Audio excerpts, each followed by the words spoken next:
The projects continue, and I have some time and motivation today, so I'm going to try and fix this hole in the wall. Let's give it a shot. What I've come up with as a potential way to try and fix this hole in the wall is relatively straightforward in a way that I think you can do drywall repairs when you're between studs.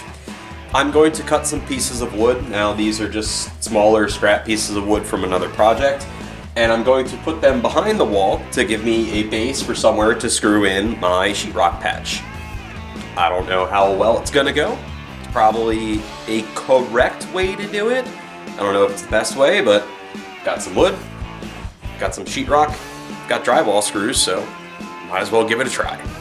Putting in strapping behind the walls. What I was using this board for was somewhere to give me a face to put the sheetrock so that it didn't go further behind, seeing as I'm not going from stud to stud with this repair. Now again, I don't know if this is the way you're supposed to do it, but this is the way that made the most sense for me. I was able to get some strapping behind the drywall that was already there, and I just fastened it with 2 screws once I measured kind of like a rough distance of where the strapping would lie. That gives me a really good solid base of somewhere to put the sheetrock to. Now what I'm going to do is kind of just rough in the sheetrock piece that I cut already. I'm going to end up just drilling 2 more pieces per each strapping to secure that sheetrock, and then eventually I will tape over the corners, spackle in these holes, and repaint. So let's keep going.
I noticed that when installing the sheetrock panel that I was attaching here, it did not want to sit flush with the rest of the sheetrock on the wall.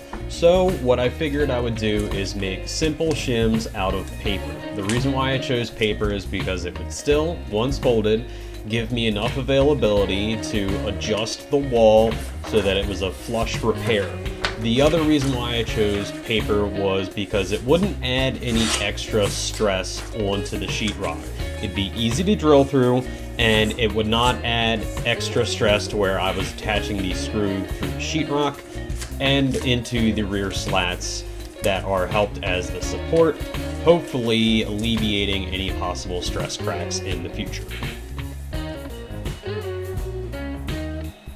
Now, whether or not that's actually the appropriate way to do it, doesn't matter. I've already done it. It's finished. Hey, you could leave a comment and let me know that it's not the right way to do it, but in my experience of after the fact, it worked.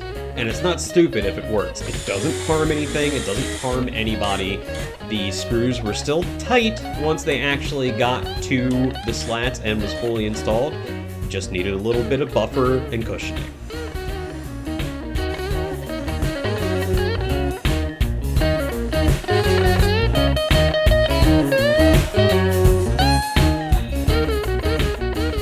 Look ugly and unfinished right now with the wallboard compound on there and not level. I will have to let that set up for a little while, come back and sand it smooth and start feathering it out.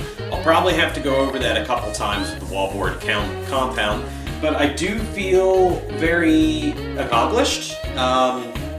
But the big thing here is that there is no longer a hole in the wall. I will have to finish this, but I do feel a lot better about that repair other than that patch that was there before. So thank you so much for making it to the end of the video. Make sure to like the video, comment below, and also make sure to subscribe to the channel, The Yankee Does It, for more projects in the future. Until then, see you on the next one.